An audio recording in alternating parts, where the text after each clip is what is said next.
என்னோடு எனக்கும் உனக்கும் எந்த சம்பந்தமும் இல்லை, வெளியே ரூட்டை விட்டு. அப்பா முக்கியமா அல்லாஹ் முக்கியமா?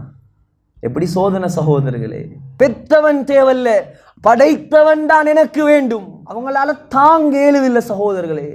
நாம கூட அப்படி அழுததில்லை, அவ்வளவு அழுகை.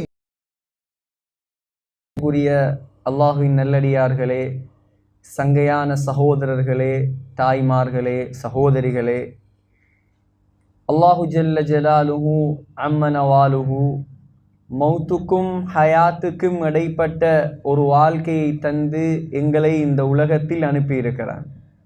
சகோதரர்களே, நீங்களெல்லாம் பாக்கியசாலிகள். உங்களை பார்க்கும் பொழுது உண்மையில் சந்தோஷமாக இருக்கிறது. ஏனென்று சொன்னால், அல்லாஹ் தந்த செல்வத்தை, அல்லாஹ் தந்த வளத்தை, அல்லாஹ் தந்த பணத்தை அவனுடைய பாதையில் செலவழிக்கும் பாக்கியம் எல்லாருக்கும் கிடைப்பது கிடையாது. அது எல்லாருக்கும் அல்லாஹ் கொடுக்கிறல்ல. அல்லாஹ் யாரை நாடுகிறானோ, யாரை தேர்ந்தெடுக்கிறானோ அவர்களுக்குத்தான் அல்லாஹ் அந்த பாக்கியத்தை கொடுக்கிறான். எவ்வளோ துனியாவினுடைய மோகங்கள், எவ்வளோ துனியாவினுடைய விளையாட்டுகள், எவ்வளோ துனியாவினுடைய களியாட்டங்கள் இருக்கக்கூடிய இந்த நிலைமையில் நானும் உம்ராவுக்கு போக வேண்டும், அல்லாஹுடைய மாளிகையை பார்க்க வேண்டும், அந்த ஹஜரை முத்தமிட வேண்டும், ஜம்சமை நேரடியாக குடிக்க வேண்டும், முஹம்மது ஸல்லல்லாஹு அலைஹி வஸல்லமுடைய அந்த உலகத்தின் சுவர்க்கமா மதீனாவுக்கு போக வேண்டும், அங்கே நாயகத்துக்கு சலாம் சொல்ல வேண்டும். சிலர் நினைத்து கொண்டு வந்திருப்பீர்கள், அங்கே மௌத்தாகினாலும் பரவாயில்லை. அவ்வளோ ஆசை, அவ்வளோ தேட்டத்தை அல்லாஹ் உங்களுக்கு தந்திருக்கிறான்.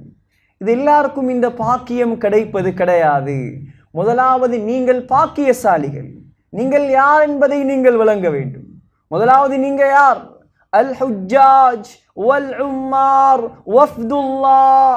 முஹம்மது ஸல்லல்லாஹு அலைஹி வஸல்லம் சொன்னார்கள், ஹஜ் செய்யக்கூடிய ஹாஜிகள், உம்ரா செய்யக்கூடிய முஅ்தமிரூன்கள், இவர்கள் எல்லாம் யார் தெரியுமா? இவர்கள் அல்லாஹ்வுடைய ஆக்கள். இவர்கள் அவர்களிடம் அல்லாஹ்விடம் கையேந்தினால், நீங்கள் அல்லாஹ்விடம் கையேந்தினால் அல்லாஹ் உங்களுடைய துஆவை கபூல் செய்கிறான். நீங்கள் அல்லாஹ்விடம் பாவ மன்னிப்பு தேடினால் அல்லாஹ் உங்களுடைய பாவங்களை மன்னிக்கிறான். நாம் யார் என்பதை முதலாவது நாம் விளங்க வேண்டும். சகோதரர்களே, முதலாவது அல் ஹஜ்ஜு வல் உம்ரத்து. யாருக்காக இந்த உம்ரா நான் செய்கிறேன்? யாருக்காக? உம்ரா நான் செய்வது யாருக்காகவும் அல்ல. உம்ரா நான் செய்வது சுத்தி பார்ப்பதற்காக அல்ல. உம்ரா நான் போகிறேன் சாப்பிடுவதற்காக அல்ல. உம்ரா நான் போகிறேன் தொழுகைக்கு போகாமல் அங்கே ஹோட்டல்களில் ரெஸ்ட் எடுப்பதற்காக அல்ல. உம்ராவுக்கு நான் போகிறேன் என்னுடைய ரப்பின் பொருத்தத்தை அடைவதற்காக. அல் உம்ரத்து இலல் உம்ரா கஃபாரத்துன். முஹம்மது ஸல்லல்லாஹு அலைஹி வஸல்லம் சொன்னார்கள், ஒரு உம்ராவுக்கும் அடுத்த உம்ராவுக்கும் இடைப்பட்ட காலம், அதில் செய்த பாவங்களை அல்லாஹ் மன்னிக்கிறான். சிறப்புகளை விளங்க வேண்டும் சகோதரர்களே. நாம் யார் என்பதை விளங்க வேண்டும், சிறப்புகளை விளங்க வேண்டும், நாம் எங்கே போகிறோம் என்பதை விளங்க வேண்டும். நாம் போகக்கூடிய இடம் எப்படியான இடம் சகோதரர்களே? நாம் போகக்கூடிய இடம் எப்படியான இடம்? உலகத்தில் நம்பர் 1 அது மக்கா தான். உலகத்தில் நம்பர் 1 சகோதரர்களே, உலகத்தில் நம்பர் 1 யார்? உலகத்தில் நம்பர் 1 யார்? உலகத்தில் சிறந்தவர் யார்? Who is the best? உலகத்தில் மிகச் சிறந்தவர் யார்? முஹம்மது ஸல்லல்லாஹு அலைஹி வஸல்லம். அந்த முஹம்மது ஸல்லல்லாஹு அலைஹி வஸல்லம் பிறப்பதற்காக அல்லாஹ் தேர்ந்தெடுத்தது மக்கா. சகோதரர்களே, குர்ஆனை முதலாவது இறக்குவதற்காக அல்லாஹ் தேர்ந்தெடுத்தது மக்கா. சகோதரர்களே, ஜிப்ரீல் அலைஹிஸ்ஸலாம் முதலாக முஹம்மது ஸல்லல்லாஹு அலைஹி வஸல்லம் அவர்களை சந்தித்தது மக்கா.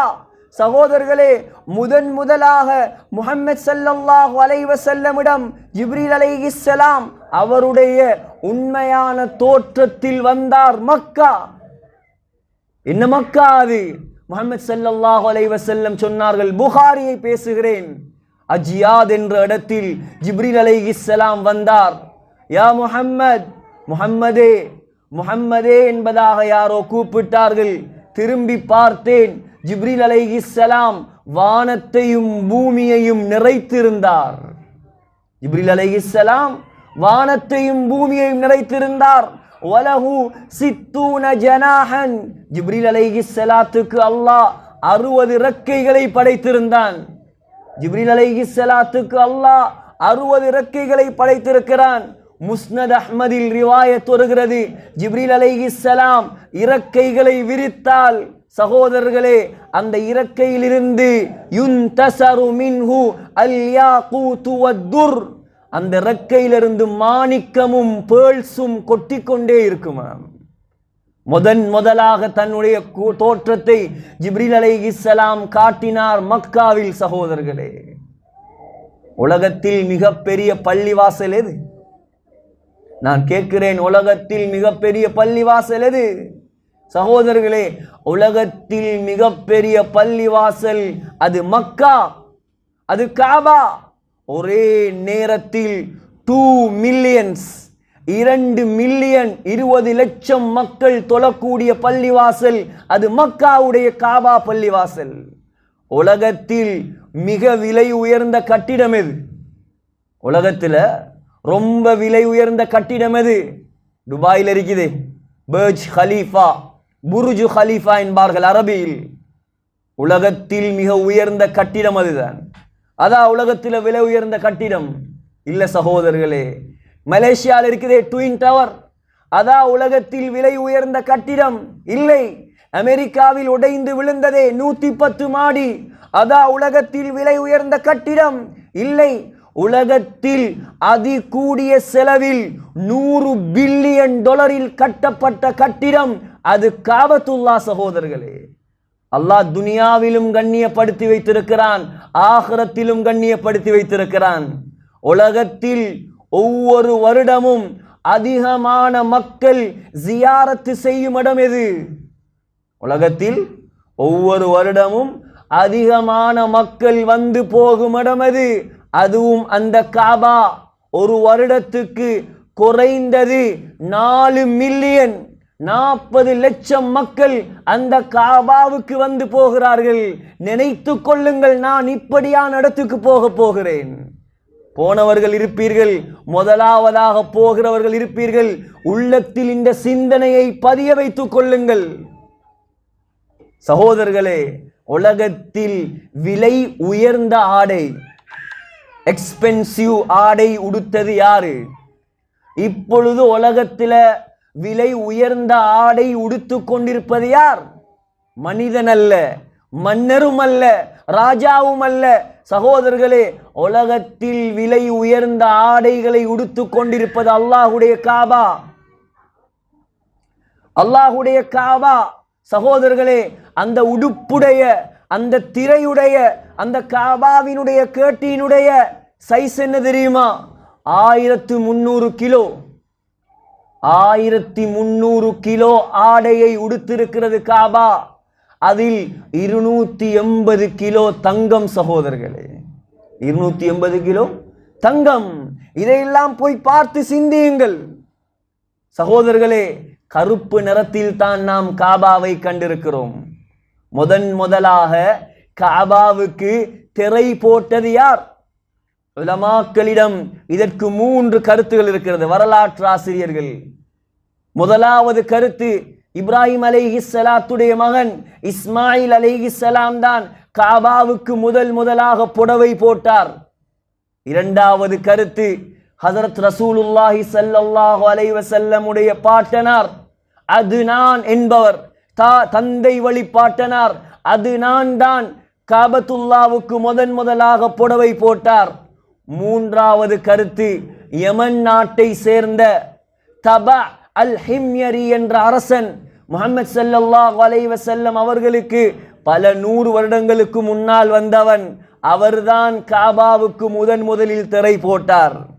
யாரு போட்டாலும் பரவாயில்லை, ஆனால் காபா ஆரம்பத்தில் கருப்பு நிறத்தில் திரை போடப்படவில்லை. சகோதரர்களே, காபாவுக்கு முஹம்மது ஸல்லல்லாஹு அலைஹி வஸல்லம் போட்ட திரை என்ன கலர் தெரியுமா? சிவப்பும் வெள்ளையும். வரலாறை பிரட்டி பாருங்கள். இதெல்லாம் சிவப்பும் வெள்ளை, ஒயிட் அண்ட் ரெட் கலர் திரை, யமன் நாட்டை சேர்ந்த திரையைத்தான் முஹம்மது ஸல்லல்லாஹு அலைஹி வஸல்லம் முதலாக திரையாக போட்டார்கள். அதேபோல் பின்னால் வந்த ஹலீஃபாக்கள் வெள்ளை நிறத்தில் போட்டார்கள், பச்சை நிறத்தில் போட்டார்கள், மஞ்சள் நிறத்தில் திரை போட்டார்கள். அப்பாசிய ஹிலாஃபத் வந்தது. அப்பாசிய ஹிலாஃபத் இஸ்லாமிய சாம்ராஜ்யத்தை முப்பெரும் பரம்பரை ஆட்சி செய்தது. முதலாவது பரம்பரை உமையாக்கள். உமையாக்கள் என்றால் உஸ்மான் ரலியல்லாஹு அன்ஹுடைய பரம்பரையைச் சேர்ந்தவர்கள். இரண்டாவது அப்பாசியர்கள். அப்பாசியர்கள் என்றால் அப்பாஸ் ரலியல்லாஹு அன்ஹுடைய பரம்பரையில் வந்தவர்கள். மூன்றாவது உஸ்மானியர்கள். இவர்களில் அதிகமானவர்கள் அஜமியர்கள். அப்பாசிய ஆட்சி காலத்தில் ஜாஃபர் அல் முத்தவக்கில் என்ற மன்னர் இருந்தார். மிகவும் பேணுதலான பக்குவமான உயர்ந்த அரசர். அவரிடம் வந்து மக்கள் முறையிட்டார்கள், காபாவை அதிகமாக மக்கள் தொடுவதால் அதனுடைய திரைச்சீலை கலர் மாறிக்கொண்டே இருக்கிறது. என்ன செய்ய வேண்டும்? அதனுடைய நிறத்தை மாற்ற வேண்டும். அன்றுதான் முடிவெடுத்தார்கள், காபாவுக்கு கருப்பு நிறத்தில் நாம் திரையை அனுப்புவோம். அன்றுதான் முதலாக காபாவுக்கு கருப்பு நிறத்தில் திரை போடப்பட்டது. அன்றிலிருந்து இன்று வரைக்கும் அதே நிறம் தொடர்ந்து கொண்டிருக்கிறது. சகோதரர்களே, காபாவில் இருக்கிறது தங்க பீலி, மீசாப். மீசாபை யார் வைத்தது? இப்பே இருக்கக்கூடிய மீசாப். முதலாக மீசாப் வைத்தது குறைஷியர்கள். முதலாக தங்க பீலியை வைத்தது குறைஷியர்கள். ஆனால் அப்பொழுது தங்கமாக இருக்கவில்லை. முஹம்மது ஸல்லல்லாஹு அலைஹி வஸல்லம் அவர்களுக்கு 35 வயதாக இருக்கும் பொழுது அந்த பீலியை வைத்தார்கள். அதற்கு பின்னால் அப்துல்லா பின் சுபைர் வைத்தார். அதற்கு பின்னால் ஹஜ்ஜாஜ் வைத்தார். சகோதரர்களே, இப்பொழுது இருக்கக்கூடிய தங்க பீலி மன்னர் ஃபஹதால் வைக்கப்பட்டது. சகோதரர்களே, காபத்துல்லாவில் இருக்கிறதே கதவு, அந்த கதவு 280 கிலோ தங்கத்தால் ஆன கதவு. அது முதலாக கதவு போட்டது யார்? அதிலும் பல கருத்துகள். இப்பொழுது இருக்கக்கூடிய இந்த தங்க கதவு மன்னர் சல்மான், இப்பொழுது அரசனாக இருக்கக்கூடிய சல்மானுடைய தந்தை அப்துல் அசீஸ் என்பவர்தான் முதலாக தங்க கதவை வைத்தார். இப்பொழுது இருக்கும் தங்க கதவு அங்கே போய் பாருங்கள். அந்த கதவில் எழுதப்பட்டிருக்கும், சுனிஅ ஹாதல் பாப் ஃபி அஹ்தில் மலிக் அப்துல் அசீஸ். இந்த கதவு செய்யப்பட்டது அப்துல் அசீஸுடைய ஆட்சியில் என்பதாக. சகோதரர்களே, காபத்துல்லாவில் அல்லாஹ் 3 கற்களை வைத்திருக்கிறான். 3 கல். நன்றாக விளங்கிக் கொள்ளுங்கள். அங்கே போய் ஸ்மார்ட் போன் இல்லாமல் போக மாட்டீர்கள். போய் இந்த பயானை கொஞ்சம் கேளுங்கள். ஒவ்வொரு இடங்களையும் பார்க்கும் பொழுது இதை கேட்டுவிட்டு அந்த பெருமதியோடு பாருங்கள். காபாவுக்குள் சகோதரர்களே, அல்லாஹ் 3 கற்களை இறக்கி வைத்திருக்கிறான். நாம் நினைத்து கொண்டிருக்கிறோம் ஹஜருல் அஸ்வத் மாத்திரம்தான் சொர்க்கத்து கல் என்பதாக. இல்லை சகோதரர்களே, ஹஜருல் அஸ்வத் சொர்க்கத்து கல். அது இறக்கப்படும் பொழுது பாலை விட வெள்ளையாக இருந்ததாம். எப்படி? பாலை விட வெள்ளையாக இருந்த அந்த கல் இறக்கப்பட்டதற்கு பின்னால் பாவிகளின் கை பட பட பட அந்த கல் கருப்பாக மாறிவிட்டது. சகோதரர்களே, இன்னும் 2 கல் இருக்கிறது. முதலாவது கல் அர் ருக்னுல் யமானி, இரண்டாவது கல் அல் மகாம், அதாவது மகாம் இப்ராஹிம். சகோதரர்களே, முஹம்மது ஸல்லல்லாஹு அலைஹி வஸல்லம் சொன்னார்கள், திருமிதியில் ஹதீஸ் வருகிறது, அர் ருக்னு வல் மகாம். மகாம் என்று சொன்னால் இப்ராஹிம் அலைஹிஸ்ஸலாம் ஏறி நின்ற கல். அந்த கல் இருக்கிறதே, அந்த கல்லும் காபாவினுடைய ருக்னுல் யமானி ஹஜருல் அஸ்வதுக்கு அடுத்த பக்கத்தில் இருக்கும். அதையும் திறந்து வைத்திருப்பார்கள், போய் பாருங்கள். சகோதரர்களே, அந்த 2ம் சுவர்க்கத்தின் மாணிக்க கல் என்றார்கள் ஸல்லல்லாஹு அலைஹி வஸல்லம். யாகூத்தானி மின் யாகூத்தில் ஜன்னா. சகோதரர்களே, அந்த 2 கல்லும் இறங்கும் பொழுது எப்படி தெரியுமா இருந்துச்சாம்? எப்படி தெரியுமா இருந்துச்சாம்? இறங்கும் பொழுது அதனுடைய வெளிச்சத்தால் வெஸ்டும் ஈஸ்டும் நிறைந்திருந்ததாம். கிழக்கும் மேற்கும் அந்த கல்லுடைய வெளிச்சத்தால் நிறைந்திருந்ததாம். அல்லாஹ் என்ன செய்தான்? தமஸல்லாஹு நூரஹுமா, அந்த கற்களுடைய ஒளியை அல்லாஹ் எடுத்து விட்டான்.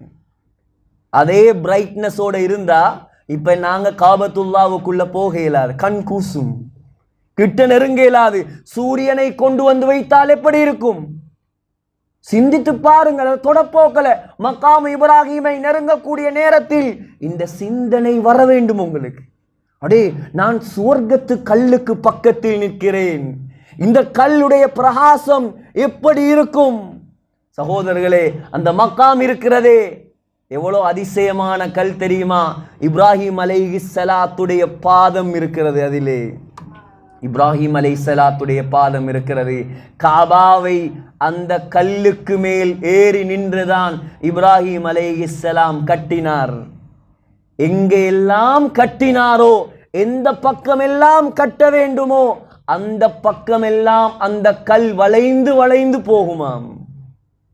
குர்ஆன் ஹதீஸ் அதனுடைய வெளிச்சத்தில் நான் பேசுகிறேன். நீங்கள் அங்கே போனால் யாரை நினைக்காவிட்டாலும் இப்ராஹிம் அலைஹிஸ்ஸலாத்தை நினைக்க வேண்டும் சகோதரர்களே. ஏன் தெரியுமா? அவருடைய தியாகத்தால் உருவானதுதான் அந்த ஹரம் சகோதரர்களே. இப்ராஹிம் அலைஹிஸ்ஸலாத்துடைய தியாகம் அது. இப்ராஹிம் அலைஹிஸ்ஸலாம் செய்த தியாகத்தின் விளைவு அது. உலகத்தில் ஒவ்வொரு வருடமும் ஹஜ் செய்கிறார்கள். யாரை நினைக்கிறார்கள்? இப்ராஹிம் அலைஹிஸ்ஸலாத்தை நினைக்கிறார்கள். ஒவ்வொரு வருடமும் உதுஹியா யாரை நினைத்து? இப்ராஹிம் அலைஹிஸ்ஸலாத்தை நினைத்து. ஒவ்வொரு நாளும் ஒவ்வொரு நிமிடமும் அந்த சஃபா மர்வாவில் தொங்கோட்டம் நடந்து கொண்டே இருக்கிறது. யாரை நினைத்து? அன்னை ஹாஜர் அலைஹிஸ்ஸலாத்தை நினைத்து. சகோதரர்களே, நீங்க ஹரத்துக்கு போய் இறங்குறதுக்கு முன்னால் பெரிய ரோடு ஒன்று வரும். அந்த ரோட்ற பேரே என்ன ஹஜ்ரத்? இப்ராஹிம் கலீல் ஸ்ட்ரீட். அதில் கேளுங்க, அந்த ரோட்ற பேரே பெரிய போர்டு அடிச்சிருப்பாங்க, இப்ராஹிம் கலீல் ஸ்ட்ரீட். சகோதரர்களே, சாதனை இதுதான். வாலிபர்கள் இருக்கிறீங்க, பெரும் பெரும் தாயிக்கள் இருக்கிறீங்க, சந்தோஷமாக இருக்குது. நீங்க பொறாமைப்படப்பட வேண்டிய ஆக்கள். நீங்க எத்தனை பேர் எனக்கு தெரியுமா? எத்தனை பேர் அவங்க சிலர் இந்த பயானை கேட்டுட்டு இருப்பாங்க, கேட்டாவது மாறட்டும் சொல்றேன் நான். எத்தனை பேர் கொழும்புல 7, 8, 10 ப்ராப்பர்ட்டி இருக்குது கொழும்புல அவருக்கு. எங்கட ஈஸ்டர்ன் ப்ரொவின்ஸ்ல அவருக்கு 10க்கு 20க்கு மேல காணிகள் இருக்கிறது. வெளிநாடுகள்ல இருந்து லட்சம் லட்சமா கொற்றார். அவர் நினைத்தால் சகோதரர்களை, அவர் நினைத்தால் அவர் உலகத்தில விலை உயர்ந்த வாகனத்தில் போய் ஹஜ்ஜி செய்யலாம். ஆனால் இன்னும் அந்த ஹரத்தில் அவர் கால் வைக்கவில்லை. சகோதரர்களே, பணம் இருந்தால் போக முடியாது, பலம் இருந்தால் போக முடியாது, வசதி இருந்தால் போக முடியாது. அல்லாஹ் பிச்சை போடணும். இது எத்தனை மக்கள் கடலை வித்து, வடை வித்து, கஞ்சி வித்து காசு சேர்த்து ஹஜ்ஜி செய்தார்கள். அல்லாஹ் போட்ட பிச்சை சகோதரர்களே. அல்லாஹ்க்கு நீங்க எவ்வளவு சுக்குர் செய்யணும். அல்லாஹ் மௌத்து வரைக்கும் அந்த மண்ணை மிதிக்கும் பாக்கியத்தை உங்கள் எல்லோருக்கும் தருவானாக.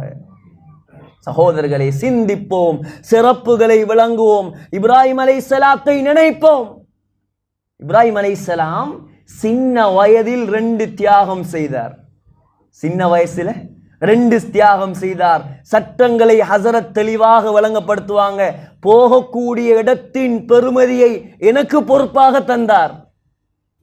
என்னால் முடிந்ததை நான் சொல்லிவிட்டு போகிறேன். சின்ன வயசுன்னா என்ன வயசு தெரியுமா? O level படிக்கிற வயசு. சிந்திச்சு பாருங்க. 16 years old. ஓ யங்ஸ்டர். 16 years old யங்ஸ்டரால என்ன செய்யலாம்? இப்ப பயப்புறான். 16 வயசு புள்ளைய வாலிபரை வைத்து கொண்டு வாப்பாக்கு பயம். இந்த புள்ளைய எப்படிரா பாதுகாக்கிற? கொஞ்சம் போய் கெஞ்சுறாங்க, எப்படியாவது ஜமாத்துல கூட்டி கொண்டு போங்களே, எப்படியாவது இவரை திருத்துங்களே, எப்படியாவது இவரை பள்ளி கெடுங்களே. அந்த அளவுக்கு பயம் வாலிபர்களை வைத்துக்கொண்டு. இப்ராஹிம் அலைஹிஸ்ஸலாத்தை அல்லாஹ் நபியாக தேர்ந்தெடுக்கும் பொழுது முஃபஸ்ஸிரீன்கள் சொல்கிறார்கள் 16 வயது. குர்ஆனுடைய வெளிச்சத்தில் இருந்து நான் பேசுகிறேன்.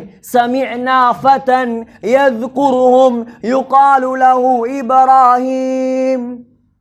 16 வயசு பொடியன் போய்த்து வாப்பா கிட்ட சொல்றார், ஆசரிடம் சொல்றார். ஆசர் யார்? அவர் சும்மா அல்ல, சிலைகளை செய்து பிசினஸ் செய்கிறவர் ஆசர். சொல்றார், வாப்பா சூரத்து மரியமை பிரட்டி பாருங்கள், சூரத்து மரியமை பிரட்டி பாருங்கள் சகோதரர்களே. இப்ராஹிம் அலைஹிஸ்ஸலாத்தினுடைய தாவத்தை அல்லாஹ் சொல்கிறான், யா அபதி, என்ற அன்பு வாப்பா, மை டியர் ஃபாதர், என்னுடைய அருமை தந்தையே, லிம தஅபுது மா லா யஸ்மஉ வலா யுப்சிரு வலா யுக்னி அன்க ஷைஆ. பாப்பா, கேட்கிறதுக்கு சக்தி இல்லை, பார்க்கிறதுக்கு சக்தி இல்லை, ஒரு நலவை உண்டாக்க முடியாது, ஒரு கெடுதியை தடுக்க முடியாது. இதையெல்லாம் ஏன் வணங்குகிறீர்கள்? வணங்காதீங்க, அல்லாவை வணங்குங்கள். அல்லாஹ் என்னை நபியாக ஆக்கி இருக்கிறான், உங்களோட மகனை அல்லாஹ் என்னை அவனுடைய நண்பனாக ஆக்கி இருக்கிறான். சும்மா நண்பனாக ஆகலாமா சகோதரர்களை? அல்லாஹுடைய ஒரு உம்ரா செய்துவிட்டு, ஒரு பள்ளியை கட்டிவிட்டு, அல்லது ஜகாத்தை கொடுத்து விட்டு அல்லாஹ்வுடைய நண்பனாக ஆகலாமா சகோதரர்களே? உலகத்தில் இப்ராஹிம் அலைஹிஸ்ஸலாம் செய்த தியாகம் தான் அவரை அல்லாஹ்வுடைய நண்பனாக மாற்றியது. சிந்தித்து பாருங்கள். வாப்பா சொன்னார் கடைசியில் ஏலாம, இல்லம் தன்தஹி இப்ராஹிம், ஸ்டாப் பண்ணு, உண்ட இந்த இஸ்லாமிய அழைப்பை நிப்பாட்டு. நீ மாத்திரம் இந்த அழைப்பை நிப்பாட்டவில்லையா, உன்னை வாப்பா என்றும் பார்க்காமல் கல்லால் அடித்து கொலை செய்வேன். வஹ்ஜுர்னி மலியா, என்னோடு எனக்கும் உனக்கும் எந்த சம்பந்தமும் இல்லை, வெளியே ரூட்டை விட்டு. 16 வயசு பொடியன். இப்போ வாப்பா முக்கியமா அல்லாஹ் முக்கியமா? எப்படி சோதனை சகோதரர்களே? வாப்பா முக்கியமா அல்லாஹ் முக்கியமா? இப்ராஹிம் அலைஹிஸ்ஸலாம் பார்த்தார், வாப்பா தேவையில்லை, பெத்தவன் தேவையில்லை, படைத்தவன் தான் எனக்கு வேண்டும். எவ்வளவு தியாகம், வெளியாகினார். அல்லாஹ் விடுவான?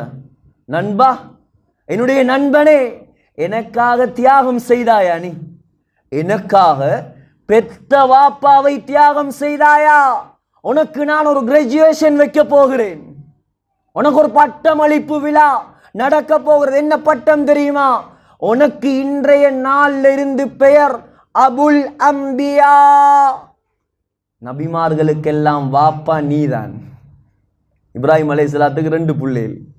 முதலாவது இஸ்மாயில் அலைஹிஸ்ஸலாம், இரண்டாவது இஸ்ஹாக் அலைஹிஸ்ஸலாம். இப்ராஹிம் அலைஹிஸ்ஸலாம் ஒரு நபி, இஸ்ஹாக் அலைஹிஸ்ஸலாம் ஒரு நபி, அவருடைய மகன் யாக்கூப் அலைஹிஸ்ஸலாம் ஒரு நபி, அவருடைய மகன் யூசுப் அலைஹிஸ்ஸலாம் நபி. பனு இஸ்ராயீல்ல வந்த 70,000 நபிமார்களும் அந்த பரம்பரையில் வந்தவர்கள். அல்லாஹ்வுக்காக வாப்பாவை விட்டார், நபிமார்களுக்கெல்லாம் வாப்பாவாக மாறினார். மூத்த மகன் இஸ்மாயில் அலைஹிஸ்ஸலாம், அவருடைய பரம்பரையில ஒரு நபியும் வரல, ஒரே ஒரு நபியை அல்லாஹ் தேர்ந்தெடுத்தான்.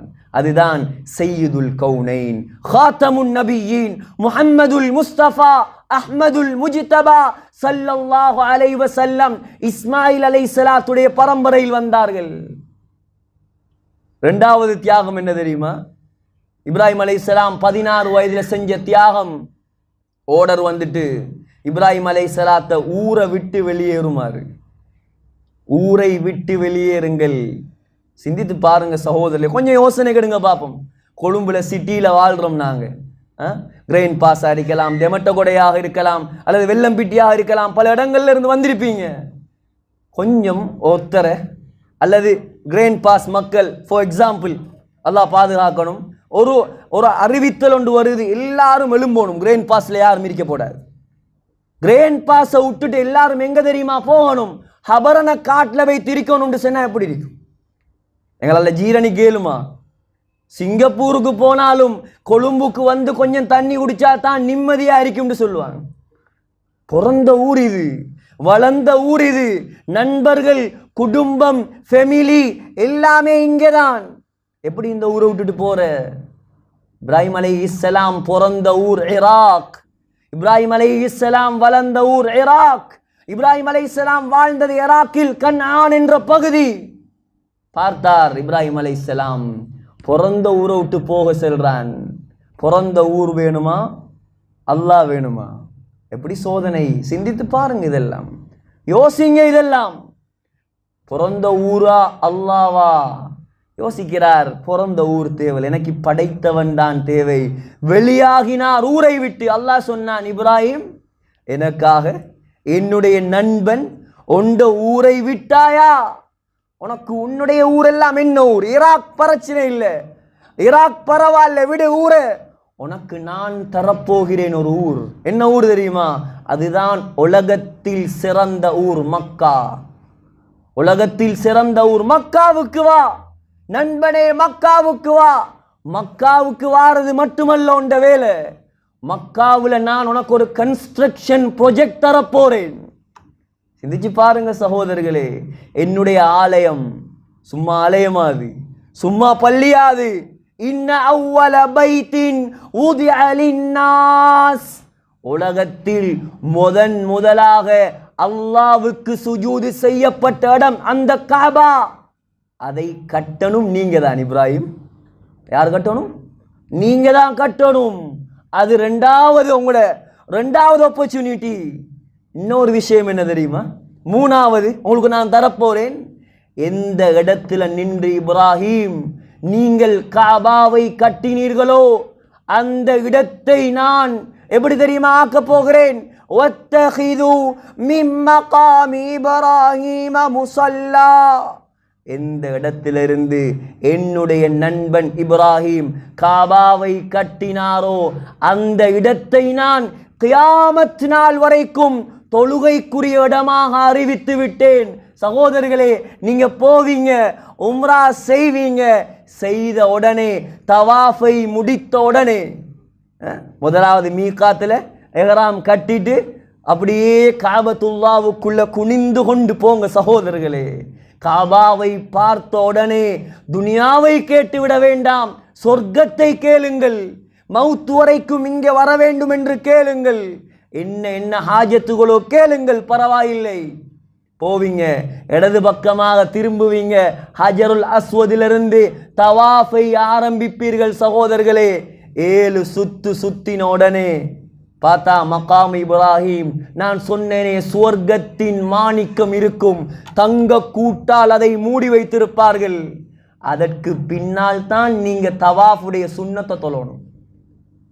அதுக்கு பின்னுக்கு தான் தவாஃபுடைய சுன்னத்து. இந்த நிமிடமாக இருக்கலாம், இந்த செகண்டாக இருக்கலாம், 24 மணித்தியாலமும் இப்ராஹிம் அலைஹிஸ்ஸலாத்து வஸ்ஸலாம் நின்ற இடத்தில் தொழுகை நடந்து கொண்டுதான் இருக்கு.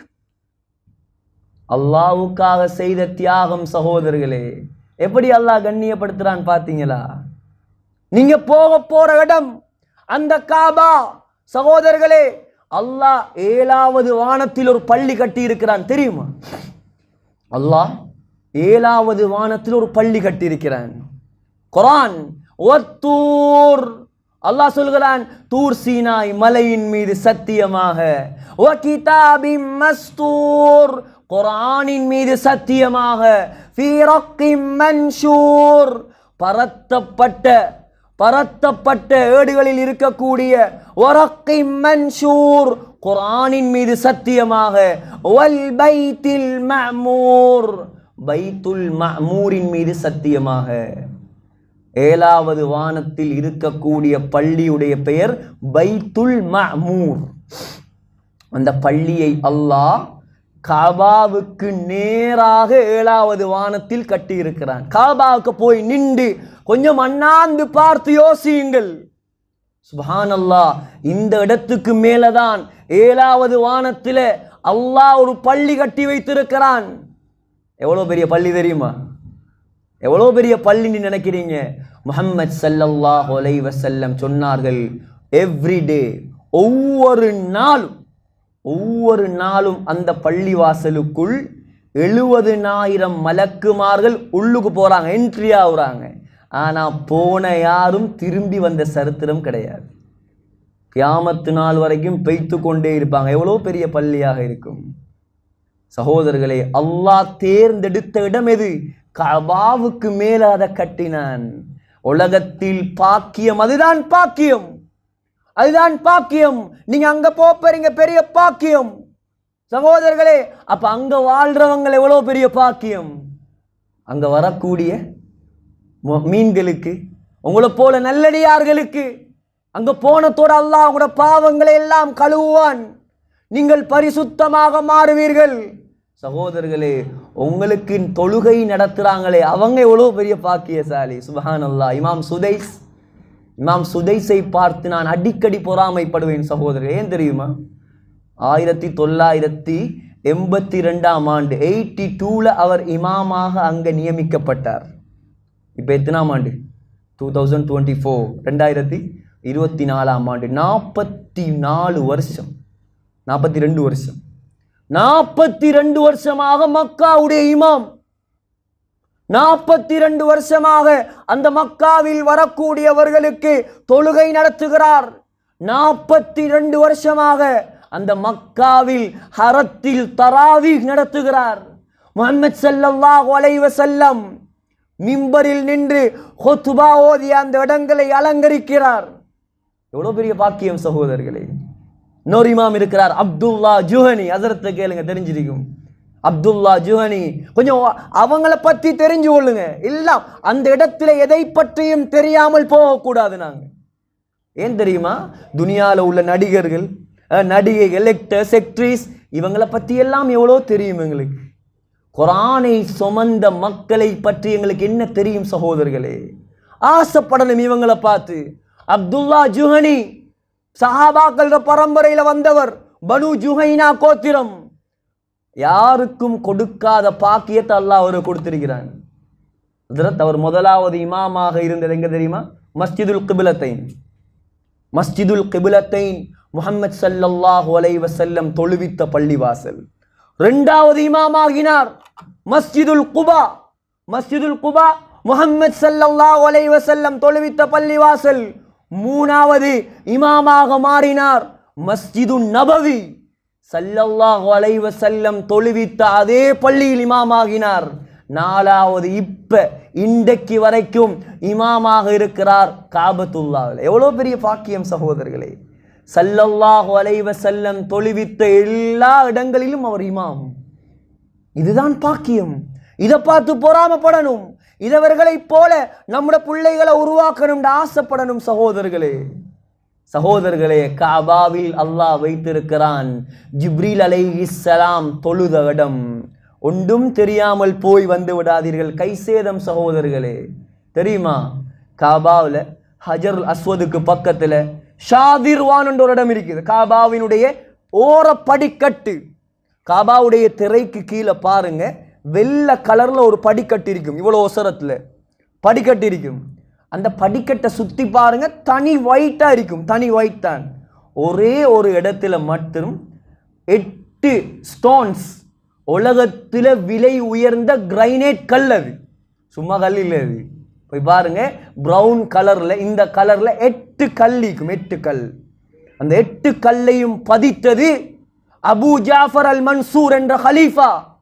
அது என்ன இடம் தெரியுமா? அந்த இடத்தில் வைத்துத்தான் முஹம்மது ஸல்லல்லாஹு அலைஹி வஸல்லமுக்கு ஜிப்ரீல் அலைஹிஸ்ஸலாம் தொழுகையை பழக்கினார்கள். அந்த இடத்தை போய் நின்று யோசிக்கணும். அல்லாஹு அக்பர், ஜிப்ரீல் அலைஹிஸ்ஸலாம் நின்ற இடம் அது. என்னுடைய உயிர் நபி தொழுது பழகின இடம் இது. சிந்தனை கெடுக்கணும் சகோதரர்களை. போன உடனே அப்படிங்கிறல்ல. சிலர் நிலைமையை பார்த்தா கவலையா இருக்குது. ஊர்லயே எங்கட அம்மாமார் கிபிலாவுக்கு கால் நீட்ட விடுவாங்களா? அங்க சிலர் வந்து கொண்டு காபத்துல்லாவுக்கு கால் நீட்டி கொண்டிருக்கிறான். அங்க வந்த உடனே கண்கள் கலங்கணும். சில மக்களை பார்த்தா புதுசாக இஸ்லாத்துக்கு வந்த வெள்ளக்காராக்கள், இங்கிலீஷ்காராக்கள், அவங்களால தாங்க எழுதில்லை சகோதரர்களே.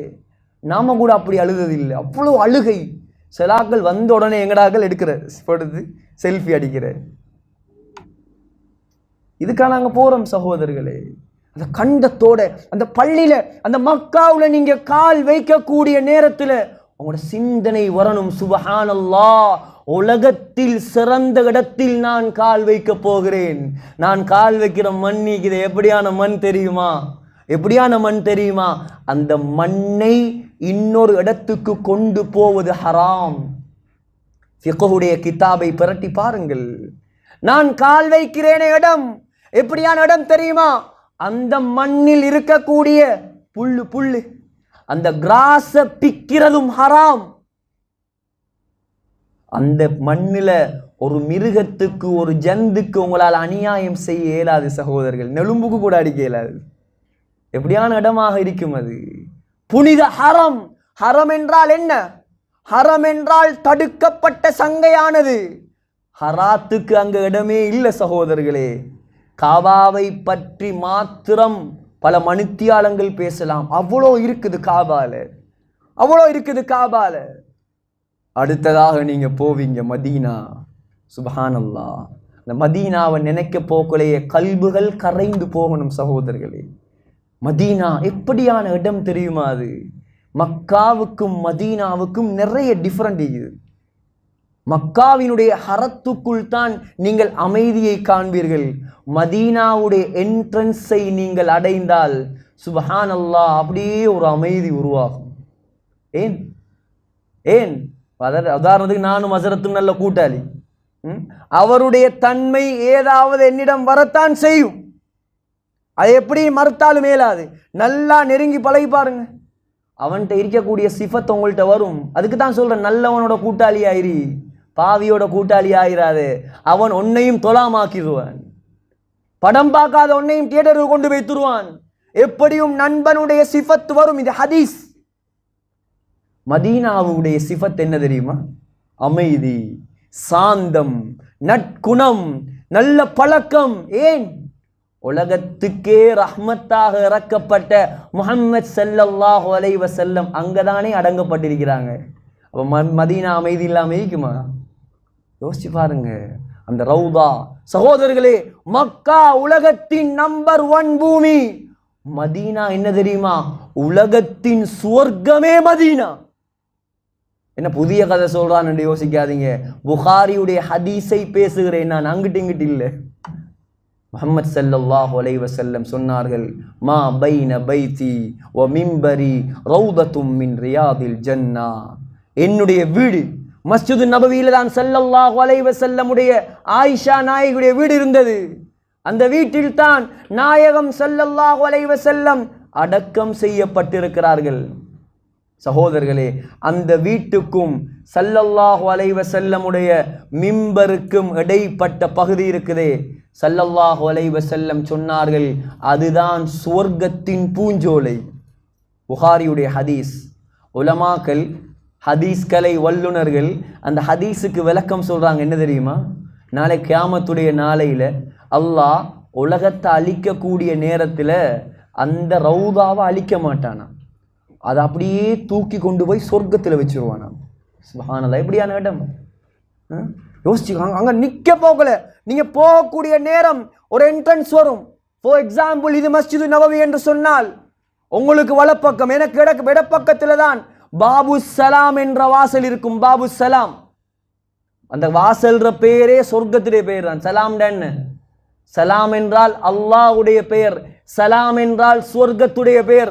வல்லாஹு யதுஉ இலா தாரிஸ் சலாம். சலாம் என்றால் சொர்க்கத்துடைய பெயர். அந்த வாசலுக்குள்ளால நீங்க நுழைஞ்சால் சகோதரர்களே, இந்த செவத்தை பார்த்தீங்கன்னு சொன்னா 201 சர்க்கிள் இருக்கும். 201 சர்க்கிள் போய் பாருங்க, இதெல்லாம் பாருங்க. 201 சர்க்கிளும் எப்படி தெரியுமா இருக்கும்? 201 சர்க்கிளும் ரெட் கலர்ல இருக்கும். ரெட் கலர்ல அப்படியே அதுல கோல்ட் கலர்ல பெயர்கள் எழுதப்பட்டிருக்கும். அதெல்லாம் யார பெயர் தெரியுமா?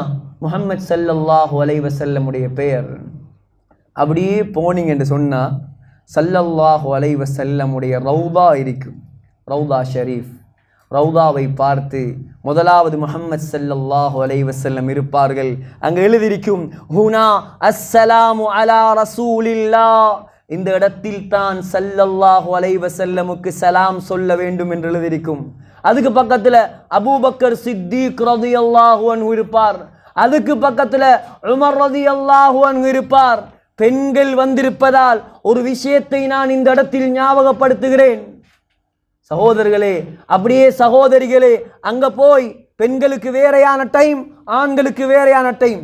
மிக்ஸா போகையில ஹஸரத் இப்போ மிக்ஸாக போக இயலாது. பெண்களுக்கு வேற டைம், அதுவும் புக் பண்ணி தான் போகணும், அப்பாயின்மெண்ட் எடுத்து தான் போகணும். உலகத்தில் யார் யார் சந்திக்கலாம் அப்பாயின்மெண்ட், உலகத்தில் சிறந்தவரை சந்திக்கிறது இப்போ அப்பாயின்மெண்ட் வந்துச்சு. சாதாரண ஆள் அவர். சகோதரர்களே, எப்படியான ஆள் தெரியுமா? சொர்க்கத்துடைய வாசலை திறக்கிறது அல்ல, சொர்க்கத்துடைய வாசலை திறப்பது அல்ல சகோதரர்களே, சொர்க்கத்தினுடைய கதவு புடி இருக்குது. சொர்க்கத்து கதவு புடிக்குதானே, திருமிதியுடைய ஹதீஸ், அன அவ்வலு மன் யுஹர்ரிகு ஹிலகல் ஜன்னா, சுவர்க்கத்தினுடைய கதவு பிடியை நான் தான் முதலாவது பிடிக்கணும், அது வேற யாரும் பிடிக்க இயலாது. முஹம்மது ஸல்லல்லாஹு அலைஹி வஸல்லம் அப்படியான தலைவர்.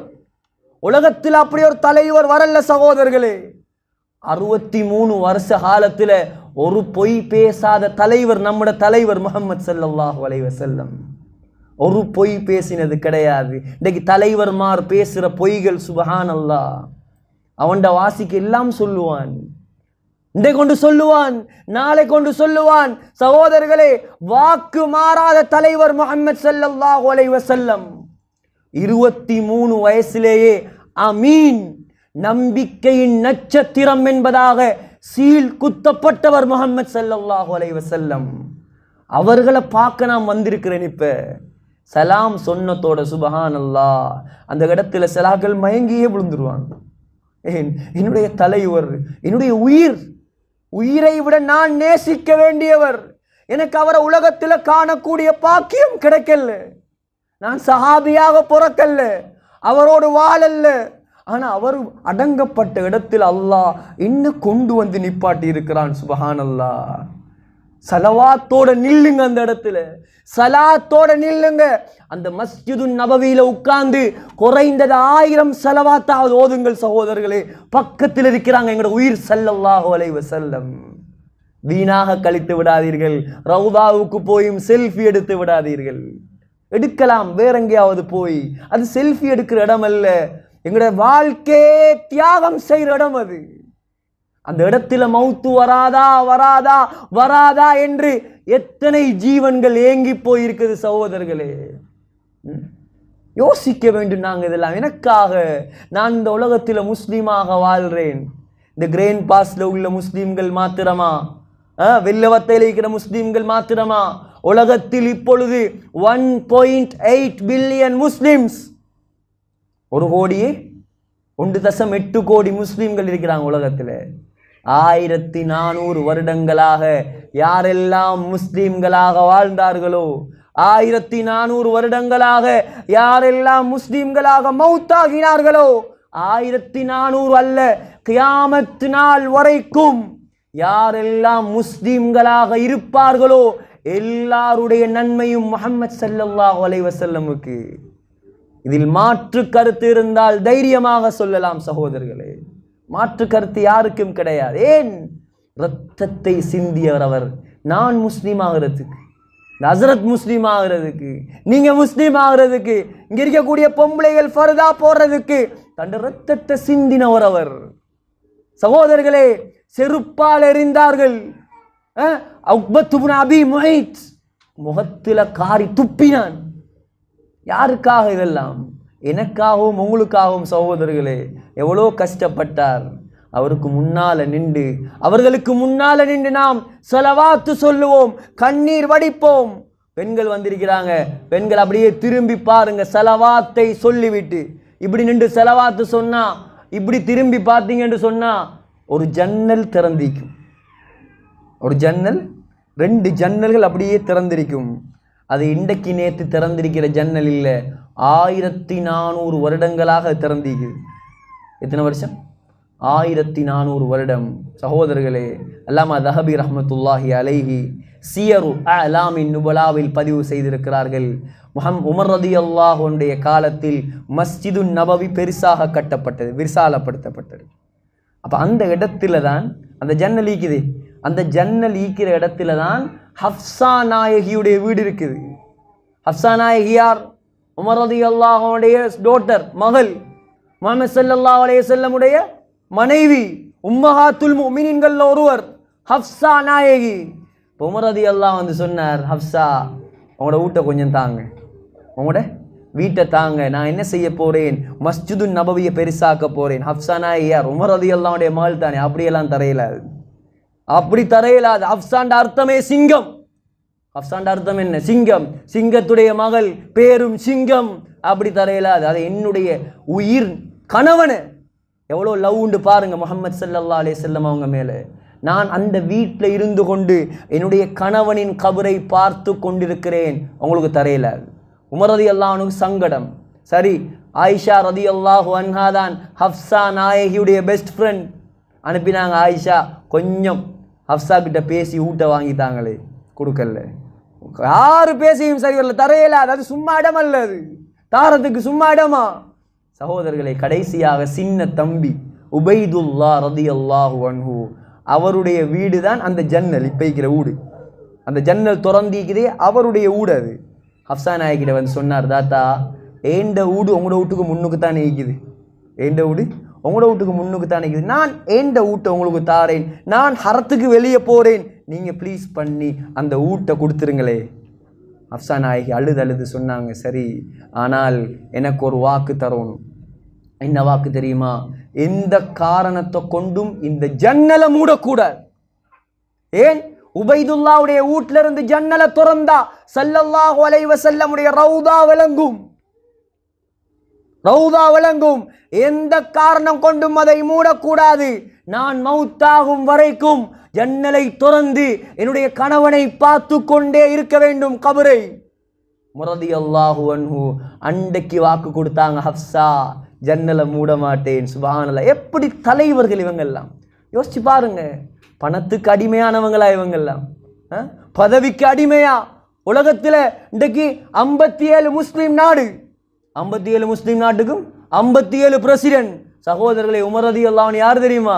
57 முஸ்லீம் நாட்டுக்கும் ஒரே பிரசிடென்ட். மன்னர் அல்ல, மன்னாதி மன்னன், சக்கரவர்த்தி. ஆனால் படுத்தது நிலத்தில், தலவாணி கூட இல்லை. சகோதரர்களே, துனியாவை சம்பாதிக்கல உலகத்தில். தன்னுடைய பலத்தை வைத்து அல்லாஹுடைய மார்க்கத்தை வளர்த்தார் உமர் ரலியல்லாஹு அன்ஹு. அன்றைக்கு மகள்கிட்ட வாக்கு கொடுத்தார், ஹப்ஸா ஜன்னலை மூட மாட்டேன்.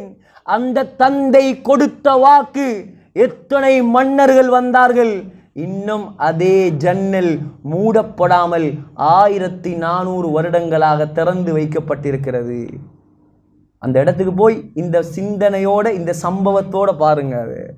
சகோதரர்களே, 1000 பேசலாம், 1000 பேசலாம். மதீனா, சுப்ஹானல்லாஹ், மதீனா என்றாலே வாய் மணக்கும் என்று சொல்லுவாங்க. எப்படி அல்லாஹ் மக்காவுல சுவர்க்கத்தின் 3 கல்களை இறக்கினானோ, மதீனால தான் அல்லாஹ் சுவர்க்கத்து பழத்தை இறக்கி வைத்திருக்கிறான். புகாரியை சொல்கிறேன், அல் அஜ்வா மினல் ஜன்னா, அஜ்வா ஆலியா இருக்கிறது மதீனால. சகோதரர்களே, அந்த அஜ்வாவை அல்லாஹ் சுவர்க்கத்திலிருந்து இறக்கி இருக்கிறான். முஹம்மது ஸல்லல்லாஹு அலைஹி வஸல்லம் சொன்னார்கள், அந்த அஜ்வாவை சாப்பிட்டால் விஷப்பாம்பு எது கடித்தாலும் எந்த விஷமும் பாதிக்காது. இப்படி ஈச்சம்பழம் அது. பிஸ்மில்லாஹி துர்பத்து அர்தினா வரீகத்தி பாதினா. சகோதரர்களே, மதீனாவினுடைய மண் இருக்குதே, மண், மதீனாட புழுதி, அந்த தூசி கூட நோய்க்கு நிவாரணியாக அல்லாஹ் வச்சிருக்கிறான். சகோதரர்களே, மதீனாவுடைய மலை இருக்கிறே, உஹது மலை, போய் பாருங்கள். உஹது மலை கிட்டத்தட்ட 7 கிலோமீட்டர். உஹது மலை அது சும்மா மலை அல்ல. முஹம்மது ஸல்லல்லாஹு அலைஹி வஸல்லம் சொன்னார்கள், ஹாதா ஜபலுன் யுஹிப்புனா, இந்த மலை எங்களை நேசிக்கிறது. நாயகத்தை நேசித்த மலை அது. அதுக்கு மேலே போய் ஏறி நில்லுங்க. ஸல்லல்லாஹு அலைஹி வஸல்லம் நின்ற இடம் அது, அந்த மலை. அபூபக்கர் ரலியல்லாஹு அன்ஹு ஏறின மலை. ஏழும் என்றால் ஏறி நின்று அந்த சிந்தனையோடு ஏறி நில்லுங்க. முஹம்மது ஸல்லல்லாஹு அலைஹி வஸல்லம் துப்பின கிணறு இருக்குது. முஹம்மது ஸல்லல்லாஹு அலைஹி வஸல்லம் தன்னுடைய கரத்தால் நாட்டிய ஈச்சம் பல தோட்டம் இருக்குது, 1000 இருக்கிறது சகோதரர்களே. ஆனால் நேரம் போதாது, நேரம் பெய்த்து கொண்டே இருக்கிறது. என்ன சொல்ல வருகிறேன், ஹஸரத்தை பிடிங்க, வரக்கூடிய வழிகாட்டி. நாங்கள் எல்லாத்தையும் அவங்க சொல்லி தருவாங்கன்னு எதிர்பார்க்க கூடாது. உலமாக்களை கொண்டு நடத்தப்படக்கூடிய ட்ராவல்ஸ் மாஷா அல்லாஹ் பரக்கத் செய்யட்டும். ஆனால் சில ட்ராவல்ஸில் உலமாக்கள் இல்லாதவங்களும் கைடாக வராங்க. அவங்க இதெல்லாம் சொல்லி தருவாங்களா? அல்லாஹு ஆலம், நமக்கு தெரியாது சகோதரர்களை. இதெல்லாம் சும்மா தமிழ் புஸ்தகத்தில் படித்த விஷயங்கள் அல்ல. இதெல்லாம் எவ்வளோ ரிசர்ச் பண்ணி நான் உங்கள்கிட்ட வந்து பேசுகிறேன். சும்மா பேசலுமா? இந்த டிவி பார்த்து கொண்டு 1000 பேர் வருவான் என்கிட்ட கேள்வி கேட்கறதுக்கு. சகோதரர்களே, ஆக உலமாக்களை பிடிச்சி எப்படி நாங்கள் ஒரு ஊடு கட்டுறதுக்கு முன்னால் 1000 இடத்துக்கு ஓட்டுறோம். அப்படி செய்வோமா இப்படி செய்வோமா, ரூம் அங்கே உம்ராக்கு போகிறேன் நான், உலகத்தில் சிறந்த இடத்துக்கு போகிறேன் நான், அவங்க சொல்லி தருவாங்களோ இல்லையோ, முழு அறிவையும் முழு ஹிஸ்டரிக்கல் எல்லா இடங்களையும் நாங்கள் படிச்சுட்டு தான் நாங்கள் போகணும் சகோதரர்களே. பிடிங்க, உலமாக்கள் சொல்லி தருவாங்க, சந்தோஷமாக சொல்லி தருவாங்க சகோதரர்களே.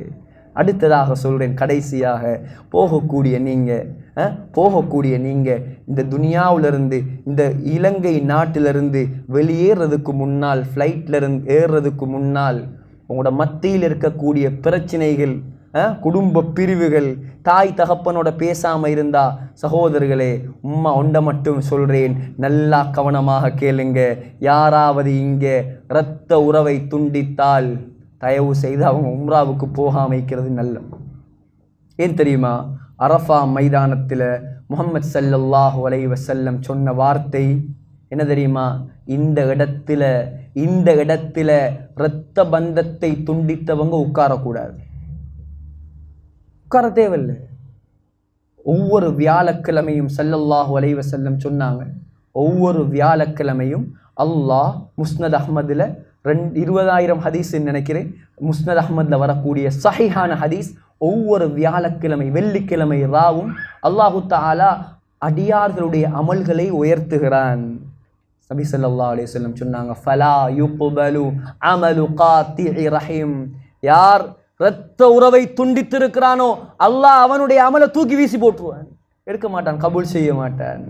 சொன்னாங்க, லா யதுகுலுல் ஜன்னா புகாரி காத்திஉ ரஹீம், இரத்த பந்தத்தை துண்டித்தவன் சொர்க்கம் போக மாட்டான்.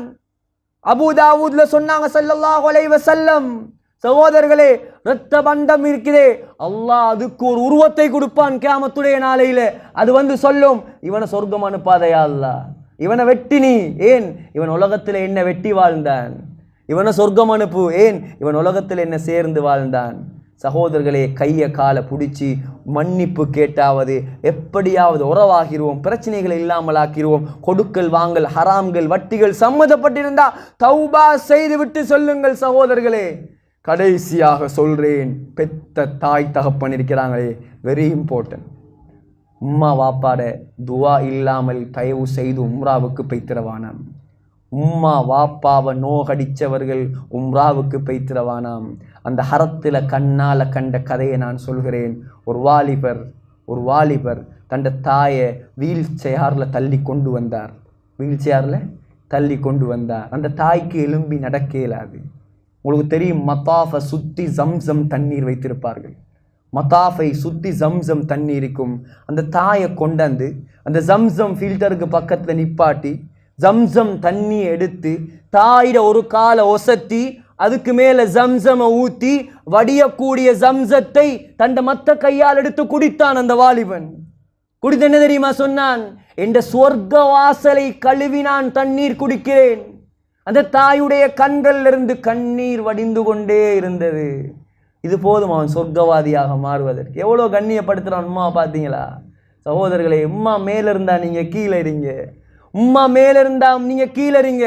உம்மாட காலை புடிங்க, தலையை தடாவுங்க, உம்மாக்கு முத்தம் கொடுங்க. நீங்க போற உம்ரா, நீங்க போற ஹஜ் ஏற்றுக்கொள்ளப்படுமா படாதா அல்லாஹ்க்கு தான் தெரியும். அது யார் போனாலும் சரி. பைஹக்கியில வருகிறது ஹதீஸ், ஸல்லல்லாஹு அலைஹி வஸல்லம் சொன்னாங்க, உம்மாவை பார்த்து ஒருக்கா நீ சிரிச்சா அல்லாஹ் உனக்கு ஏற்றுக்கொள்ளப்பட்ட ஹஜ்ஜுடைய நன்மையை தருவான். ஏற்றுக்கொள்ளப்பட்ட ஹஜ்ஜி. சஹாபாக்கள் கேட்டாங்க, யா ரசூலல்லாஹ் அப்படின்னா நாங்கள் 100 தரம் சிரிப்போமே. ஸல்லல்லாஹு அலைஹி வஸல்லம் சொன்னாங்க, 100 ஹஜ்ஜி கிடைக்குமாப்பா உனக்கு.